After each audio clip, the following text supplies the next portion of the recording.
Para todos, muy buenas noches y bienvenidos a este espacio académico que hemos denominado Noches de Medicina Interna. Es un gusto para mí abrir este espacio con la charla Enfoque del paciente con VIH de reciente diagnóstico. Yo soy Luis Salgado Montiel, soy médico de la Universidad del Sinú y especialista en medicina interna de la Universidad de Cartagena, miembro de la Asociación Colombiana de Medicina Interna y actualmente maestrante en Educación en Salud de la Universidad de Antioquia y trabajo en las IPS Gestión Salud y el nuevo Hospital de Boca Grande de la ciudad de Cartagena. Entonces, para iniciar con esta temática, debo aclarar que no tengo ningún tipo de conflictos de intereses y quiero empezar mostrándoles algunos apartes de cómo es la situación del VIH en un país del primer mundo como los Estados Unidos. Aproximadamente el 86% de los pacientes tiene diagnóstico, pero solo un 62% está ligado al cuidado clínico de lo mismo y solo 40%, es decir, solo 4 de cada 10 están comprometidos con ese cuidado. Un 37% tiene prescritos terapia antirretroviral, pero solamente el 30% ha alcanzado la meta de la supresión virológica. Para datos de nosotros, tenemos los resultados que nos presenta la cuenta de alto costo para el periodo comprendido entre febrero 1 del 2022 al 31 de enero del 2023. Para este periodo de tiempo se diagnosticaron 14.670 casos nuevos con VIH en Colombia, lo cual representa un incremento del 13,55% con respecto al periodo inmediatamente anterior.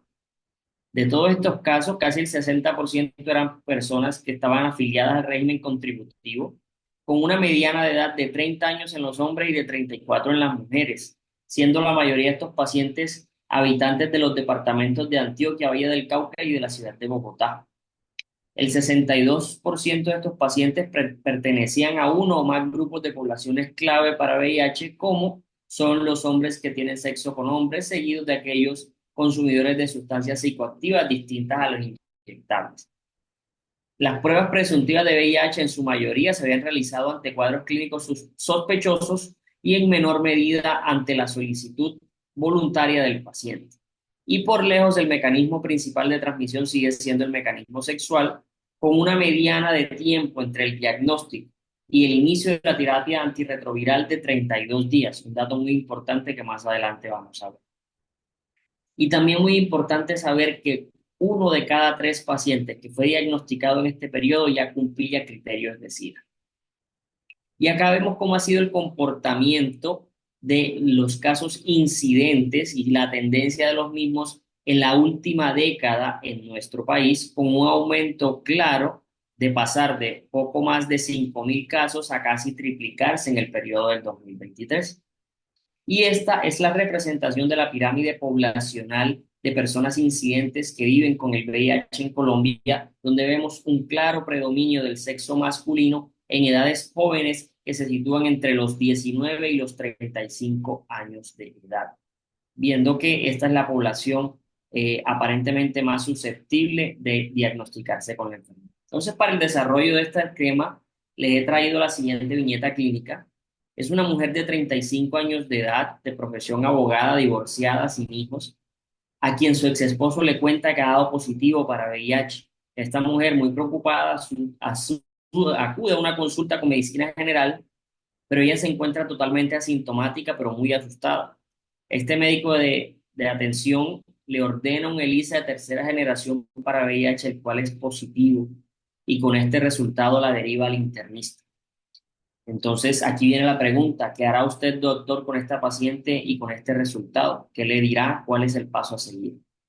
Y la idea es que el internista no sienta el verdadero terror, sino que calmadamente y con mucha seguridad pueda explicar todo a la paciente, pueda hacer el mejor abordaje posible y pueda acompañarlo en este proceso. Listo, entonces para ello les traigo el siguiente contenido y a la vez objetivos de aprendizaje.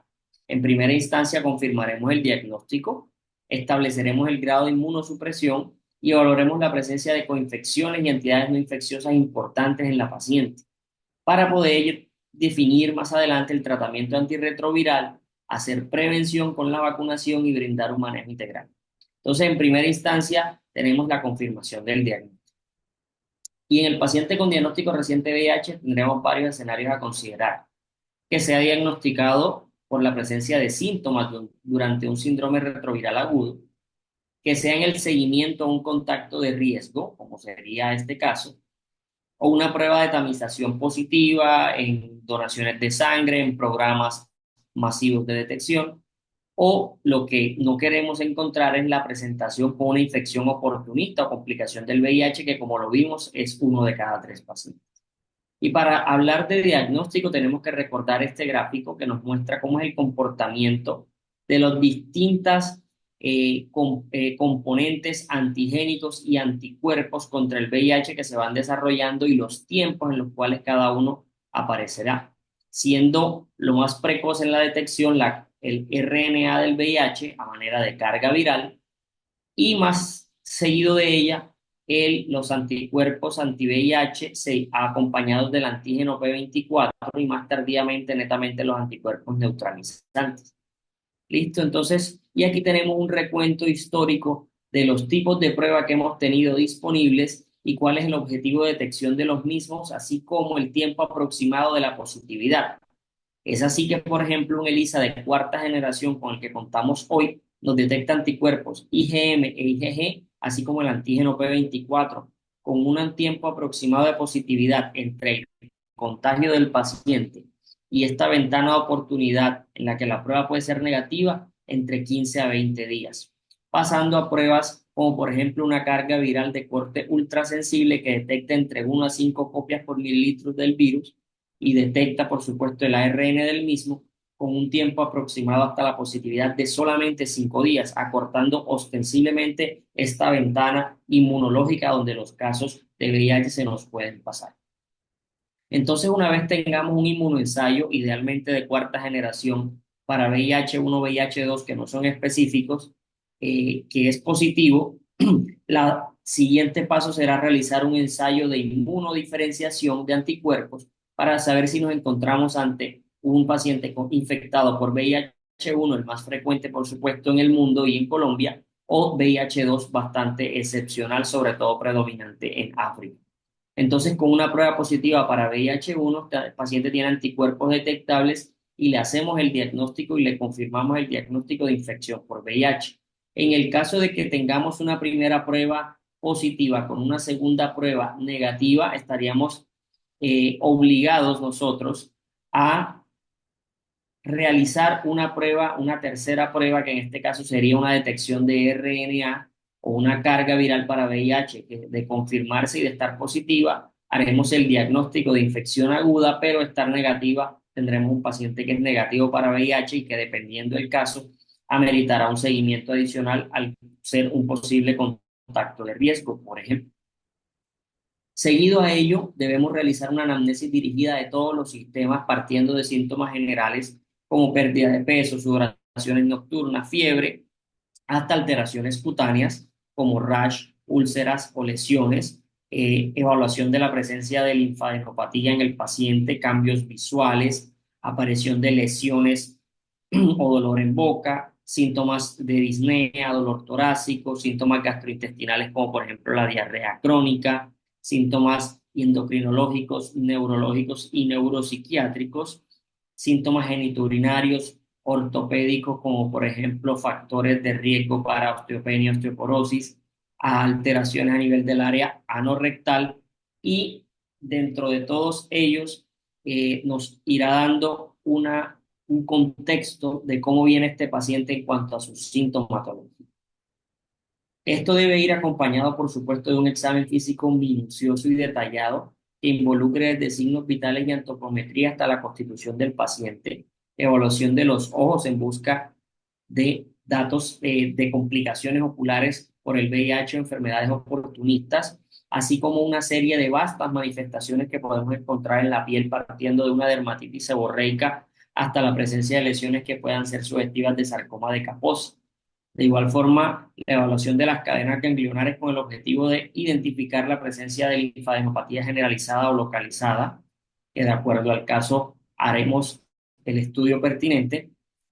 El examen cardiovascular, por supuesto, bien importante, el examen del abdomen en busca de visceromegalias, por ejemplo, o presencia de masas, y una exploración del área anorrectal en busca de presencias de lesiones ulcerosas, verrugas, entre otras. El examen genitourinario, por supuesto, con el mismo fin, en busca de lesiones tipo chancro, chancroides, y la lesión del tórax, busca de nódulos mamarios, entre otros. Muy importante una evaluación integral desde el punto de vista neuropsiquiátrico, ya que son poblaciones que cursan con manifestaciones variadas, pasando desde cuadros depresivos, ansiedad, trastorno de la personalidad e incluso anomalías de la marcha y déficit focales. En segunda instancia, luego de establecer el diagnóstico y hacer el abordaje inicial, debemos establecer en qué grado de inmunosupresión se encuentra nuestro paciente. Y ahí tenemos dos pilares fundamentales. Por un lado, el recuento de linfocitos TCD4, el recuento absoluto y la carga viral. Idealmente debemos obtener un recuento de linfocitos TCD4 absoluto, pero también con porcentaje al iniciar la atención del paciente. Los recuentos totales entre 200 a 500 células tienen una muy buena correlación con el recuento porcentual de CD4 entre el 14 y 29% respectivamente. Una recomendación es que en la medición de las células CD8 y la relación de estas con los CD4 es innecesaria, ya que los resultados de esta relación no se utilizan en la toma de decisiones clínicas y por ende no cambia el algoritmo de tratamiento de los pacientes.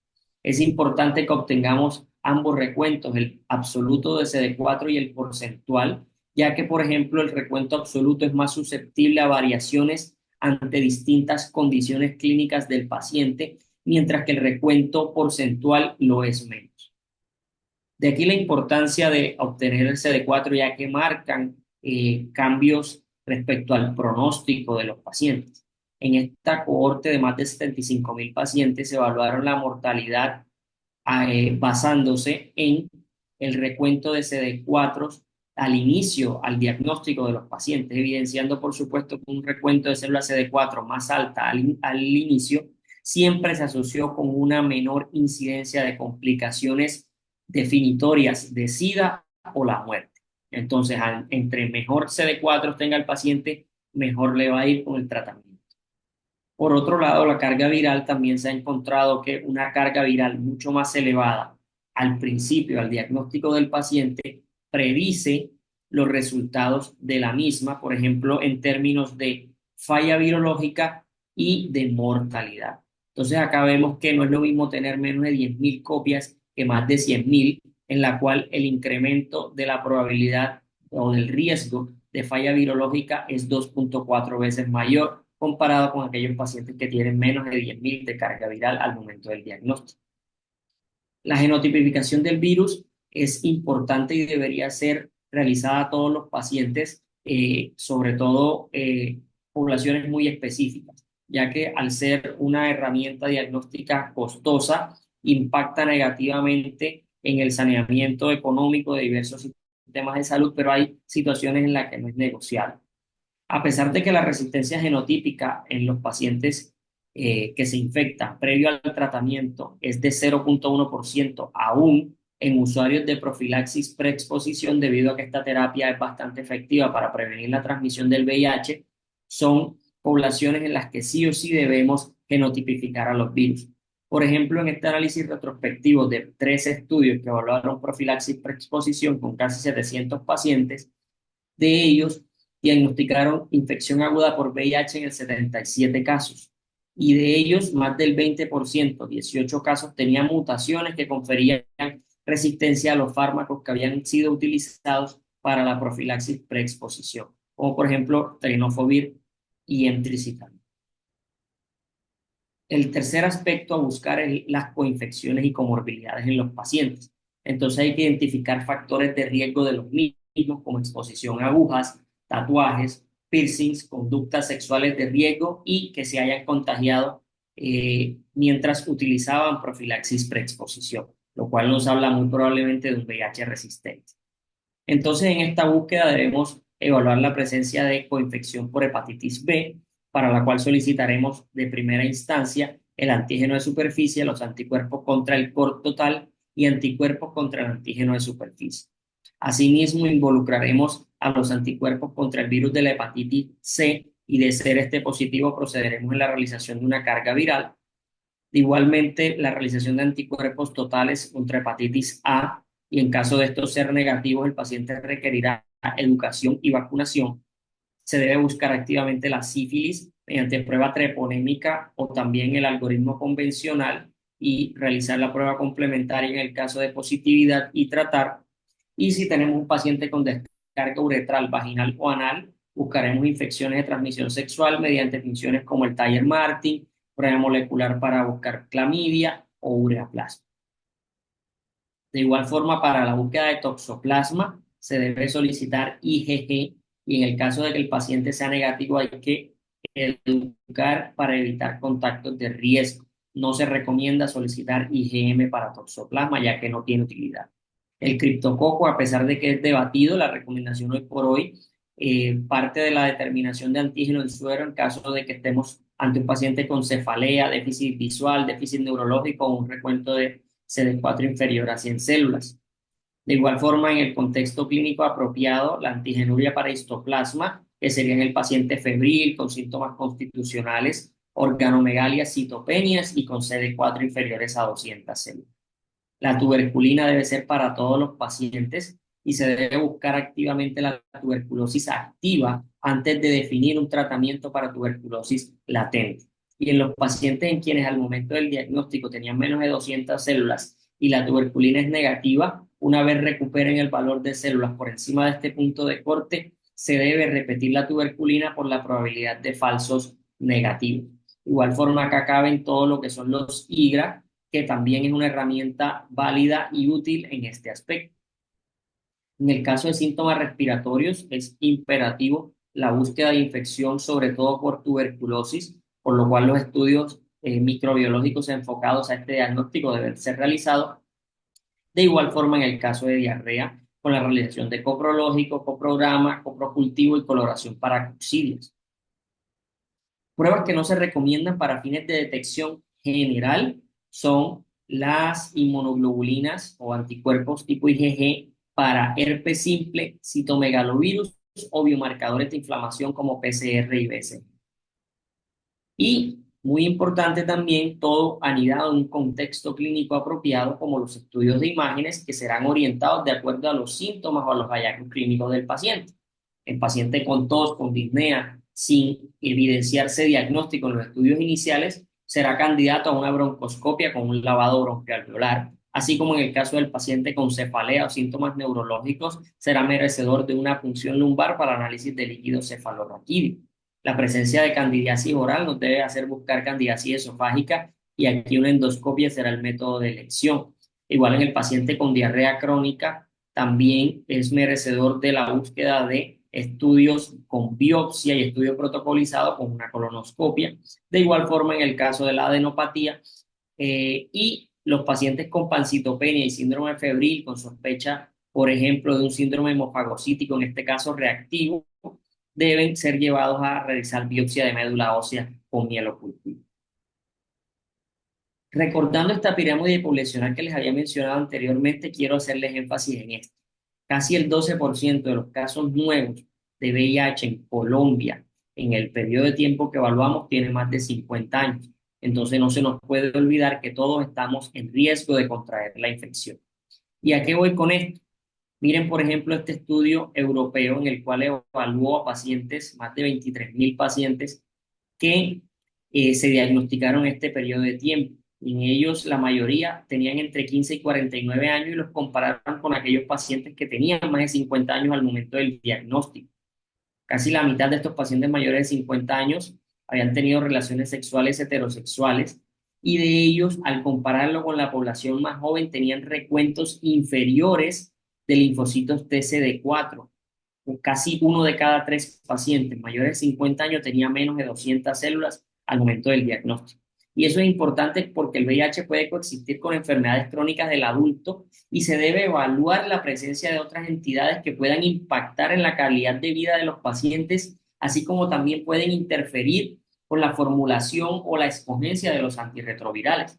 En estos pacientes toca buscar activamente y controlar factores de riesgo como hipertensión arterial, evaluar si tienen síntomas de enfermedad coronaria o alteraciones metabólicas, patologías propias de cada sexo, como por ejemplo la hiperplasia prostática, y las recomendaciones de tamización de los distintos cánceres de acuerdo al grupo etario y factores de riesgo similares a la población general.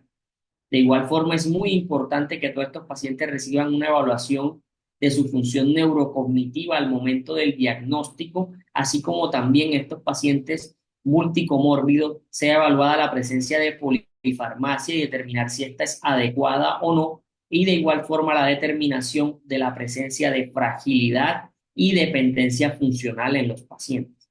Por eso el perfil metabólico es importante que sea evaluado determinando el perfil lipídico completo y la glicemia en ayunas, recordando que muchos antirretrovirales y la misma infección por VIH per se es un factor de riesgo para aterosclerosis y para que se acelere la misma.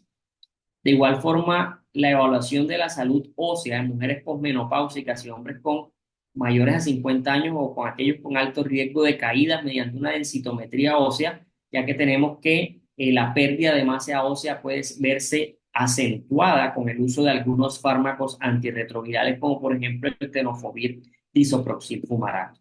Como lo había mencionado, la tamización en cáncer no hay recomendaciones específicas en población de VIH, seguimos las recomendaciones de la población general y de igual forma la citología cervicovaginal y o anal en todos los pacientes luego de continuar el esquema usual. Hasta este punto nuestra paciente entonces tenía un ELISA de cuarta generación positivo con anticuerpos para VIH-1 positivo, así que confirmamos el diagnóstico. Pero al verle su recuento de CD4 vemos que tiene más de 500 células y una carga viral de 67.000 copias. Se encuentra asintomática y su examen físico es totalmente normal. Es una paciente joven, no tiene ningún tipo de comorbilidades y se le documenta un FTA-ABS positivo con un PDRL negativo. Demás estudios de infecciones de transmisión sexual y oportunistas han sido negativos. Entonces, en este punto debemos preguntarnos, ¿esta paciente es candidata a iniciarle tratamiento ya o debemos esperar a que desarrolle SIDA o a que desarrolle alguna condición definitoria o complicación del mismo? Y aquí debemos evaluar el inicio de la terapia antirretroviral y la primera pregunta es ¿por qué tratamos el VIH? Y lo tratamos sencillamente porque la terapia antirretroviral ha demostrado que reduce la mortalidad, la progresión a SIDA grave y las complicaciones no relacionadas con el SIDA.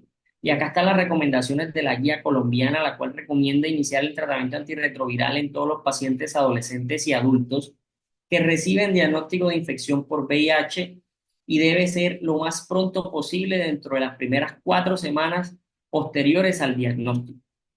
Entonces, recordando las primeras diapositivas de la cuenta de alto costo, vimos que el promedio de días hasta el inicio del antirretroviral en Colombia es de 32 días. Para el periodo anterior se encontraba en 35 días. Eso quiere decir que a pesar de que aún no estamos dentro de la meta, estamos mejorando. Por otro lado, en las embarazadas, en las pacientes gestantes que reciben el diagnóstico, se debe iniciar lo más pronto posible, inmediatamente a tener las dos pruebas reactivas.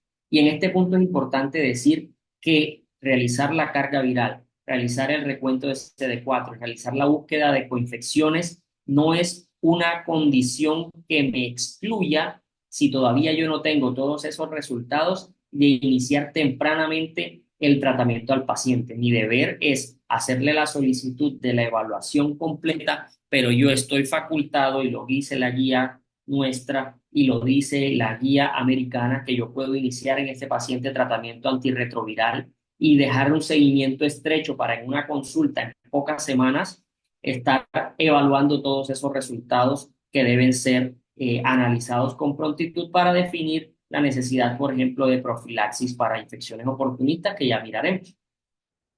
¿Y de dónde viene la evidencia de que está bien y que hay que iniciar tratamiento antirretroviral tempranamente? Y acá vemos el estudio Insight Star, el cual evaluó más de 4.000 personas con VIH de nuevo y los aleatorizaron al inicio inmediato de la terapia antirretroviral versus el inicio retrasado. Y era esto hasta que los pacientes tuviesen menos de 350 células CD4 o desarrollaran una condición definitoria de SIDA. y evaluaron como outcome primario un evento relacionado al SIDA que fuese serio o no, o un evento no relacionado al SIDA o muerte por cualquier causa. Y esta curva de Kaplan-Meier es muy diciente y nos muestra cómo los pacientes que tuvieron el inicio inmediato de la terapia antirretroviral mostraron una clara disminución del endpoint primario, es decir, menos eventos serios relacionados o no al SIDA o menos muerte por cualquier causa cuando fueron comparados con la población a quienes se les esperó a que desarrollaran estas complicaciones. De igual forma, también en este otro trabajo que es el HPTN 052, estudiaron a 1.763 pacientes índice infectados por VIH a recibir terapia antirretroviral de forma temprana o tardía. Y ellos evaluaron a sus parejas sexuales que al momento del diagnóstico eran seronegativas estas parejas sexuales. Entonces aleatorizaron a los pacientes infectados al inicio inmediato de la terapia antirretroviral y al otro grupo al inicio retrasado. ¿Y qué era inicio retrasado? A que tuviesen dos conteos de CD4 por debajo de 250 o desarrollaran SIDA y evaluaron los nuevos diagnósticos de VIH compatibles genotípicamente en las parejas de los casos índice. Y acá vemos claramente cómo los pacientes o las parejas sexuales de los casos índices que recibieron terapia antirretroviral temprana desarrollaron una clara menor incidencia de VIH de reciente diagnóstico genotípicamente idéntico cuando fueron comparados con aquellos en quienes se esperó para el inicio del antirretroviral. Es así que se obtuvo un 93% menos de riesgo de infección por VIH-1 genéticamente vinculado entre las parejas en el grupo que recibieron antirretrovirales tempranas. Por ello que ya hasta aquí vemos que se mueren menos, desarrollan menos SIDA y hay menos casos nuevos de VIH si damos antirretrovirales de forma temprana.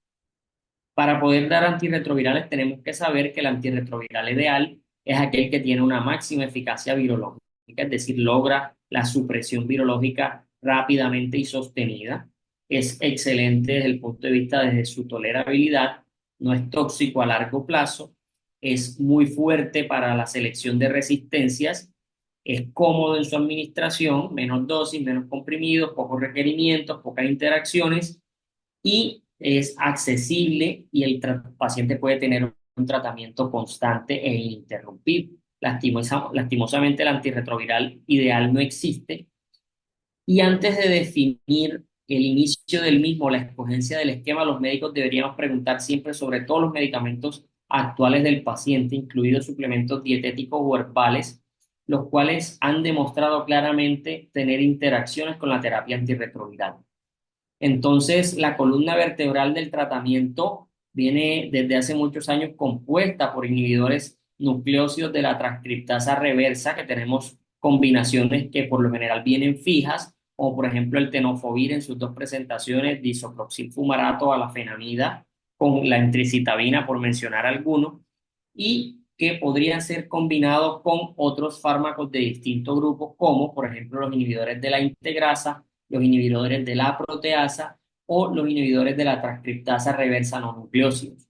Hoy por hoy los fármacos con mayor eficacia virológica y que se acercan a esa concepción del antirretroviral ideal son los inhibidores de la integrasa, como por ejemplo el dolutegravir, el raltegravir y el elvitegravir.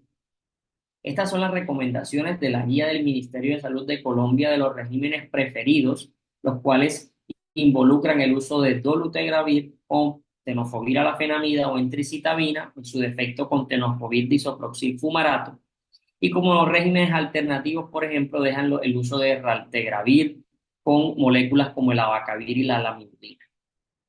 La guía también nos muestra, y se las dejo acá para que la consulten, opciones de preferencia de terapia antirretroviral según escenarios clínicos específicos del paciente o la presencia de comorbilidades, como por ejemplo en el caso del paciente con alto riesgo cardiovascular, preferir los esquemas con raltegravir, dolutegravir, viltegravir, y no se contraindica el uso de regímenes como por ejemplo el vitegravir si no hay interacciones farmacológicas. ¿Listo? Y recomienda regímenes como, por ejemplo, la doravirina, el abacavir, que han demostrado que son medicamentos que se asocian a incremento de la aterosclerosis. En el caso, por ejemplo, de la confección con hepatitis B, se sugiere el uso de esquemas que involucren el tenofovir, por ejemplo, ya que con esto trataríamos las dos coinfecciones con un solo esquema de medicamentos. Entonces, es muy importante siempre tener estas consideraciones a la mano. Otro paso bien importante es la quimioprofilaxis para gérmenes oportunistas y en esto sí debemos que ser muy cuidadosos y cumplir con los criterios en los cuales sí está indicada la quimioprofilaxis. En el caso de la tuberculosis, como les había hecho énfasis, siempre descartemos que el paciente no tenga tuberculosis activa si vamos a dar tratamiento para tuberculosis latente, que en estos casos sería 6 meses de isoniazida junto a piridoxina en el aras de evitar complicaciones asociadas a la isoniazida. En el caso de la toxoplasmosis, solamente le vamos a dar profilaxis al paciente que tiene IgG positiva para toxoplasma con menos de 200 CD4 o en quien yo sospecho que tenga inmunodeficiencia avanzada o que tenga una enfermedad indicadora de SIDA. Y el esquema será con trimetoprim, sulfametoxazol, una tableta 2 veces a la semana. Asimismo, para la prevención de infecciones por neumocitis y Giroveshi, se recomienda los criterios para iniciar profilaxis a todo paciente que tenga VIH, que tenga menos de 200 CD4, que tenga candidiasis orofaringia o unos CD4 inferiores al 14%. Y aquí el esquema será trimetoprim, una tableta diaria. Para el complejo Mycobacterium avium, los criterios son un poco más refinados. Son personas con menos de 50 CD4 que tengan carga viral detectable o positiva y que no vayan a iniciar antirretroviral en las próximas 4 semanas. Y debo mantenerla, si el paciente cumple con estos criterios, debo mantener la profilaxis hasta que el paciente suba por encima de 100 células CD4 durante un periodo superior a 3 meses. Y el régimen es acitromicina 1200 miligramos una vez a la semana. Consideraciones específicas en escenarios, por ejemplo, en mujeres, descartar, por supuesto, embarazo, evaluar si hay probabilidad de que los hijos puedan estar infectados. Si el diagnóstico es en el embarazo, como lo he mencionado, debe iniciarse rápidamente el tratamiento. Lo mismo buscar estudios, pruebas de tamización en el asintomático y en el sintomático, hacer los estudios pertinentes. En el paciente con neoplasia, descartar las coinfecciones que requieran tratamiento rápido, iniciar los antirretrovirales, por supuesto, y monitorizar los efectos adversos potenciales e interacciones entre los antirretrovirales y el tratamiento antineoplásico. Buscar la infección por hepatitis A en los hombres que tienen sexo con hombres y en el paciente con contacto de alto riesgo, siempre establecer el riesgo de que tenga resistencia primaria y sobre todo con el grupo de profilaxis preexposición, como lo había mencionado. Ante la presencia de oportunistas, en la gran mayoría de los casos no hay ningún inconveniente para iniciar de forma rápida la terapia antirretroviral mientras yo voy dándole tratamiento a esa infección oportunista, salvo casos muy puntuales que vamos a mencionar. Este estudio, en el cual evaluó, que fue el estudio Camellia, evaluó a pacientes con VIH infectados con tuberculosis. Ellos definieron un grupo de inicio temprano y un grupo más tardío a las 2 semanas de haber iniciado el tratamiento para la tuberculosis y la recomendación basado en la probabilidad de supervivencia de los pacientes es que iniciar el antirretroviral 2 semanas después de haber arrancado el tratamiento para la tuberculosis mejoró la supervivencia en aquella población que tenía células TCD4 por debajo de 200 células. Entonces sería en este caso la recomendación iniciar 2 semanas después de el tratamiento antituberculoso. En el caso de meningitis criptocóxica, los resultados del estudio CODE, a pesar de las críticas que ha recibido este estudio porque no se preespecificó o no se determinó claramente la causa de la muerte de los pacientes, si fue un síndrome de reconstitución inmunitaria o si estos pacientes murieron por la criptococosis, pero se tiene hasta ahora la evidencia de que en esta población se debe esperar 5 semanas después del diagnóstico de la criptococosis meningia para iniciar el tratamiento antirretroviral, ya que esta estrategia se asoció con una mejoría de la sobrevida, como lo vemos acá, con una significancia estadística. En el otro escenario es los pacientes con tuberculosis meningia, que también se les plantea iniciar tratamiento antirretroviral y lo que se muestra es que el inicio del tratamiento se debe postergar idealmente 8 semanas después del tratamiento de la tuberculosis meningia con el objetivo de disminuir la mortalidad y el síndrome de reconstitución inmune en esta población. El otro aspecto, o el quinto aspecto, es prevenir mediante la vacunación y acá vemos los esquemas de vacunación propuestos en el caso de hepatitis A si el paciente es negativo. Igualmente hepatitis B, herpes zóster, que recientemente ingresa una nueva vacuna recombinante a Colombia. Esto está desactualizado, la vacuna ingresó hace poco, así que ya la tenemos también disponible. Y hacer profilaxis anual contra influenza y tener presente aquellas pacientes, aquellas vacunas, perdón, que son hechas a partir de virus vivos atenuados que deberíamos esperar a que el paciente tenga más de 200 células CD4 con ese umbral por debajo del mismo están contraindicadas. En el caso de COVID-19, las recomendaciones no distan de aquellas dadas para la población general y era una recomendación que se dio a la luz de la necesidad de la protección de toda la población en el escenario de la pandemia y es que todos los pacientes debían recibir su esquema de dosis primarias más la aplicación del booster de la vacuna y las aprobadas para esta población inicialmente fueron la de Pfizer BioNTech y la de Moderna. Importante para el seguimiento, después de la evaluación inicial de los pacientes, que después de iniciar el antirretroviral se les debe evaluar carga viral 2 a 4 semanas, más tardar 8 semanas, y luego cada 4 a 8 semanas hasta que logremos negativizarlo. Posteriormente, cada 3 a 4 meses para confirmar que el paciente se mantenga con su presión virológica. Podemos hacerlo a mayor frecuencia cuando el paciente eh, esté más estable, pero en aquella población que no logra la supresión virológica o en quien se cambia el antirretroviral, nuevamente se debe hacer un seguimiento más frecuente hasta que el paciente se vuelva nuevamente indetectable.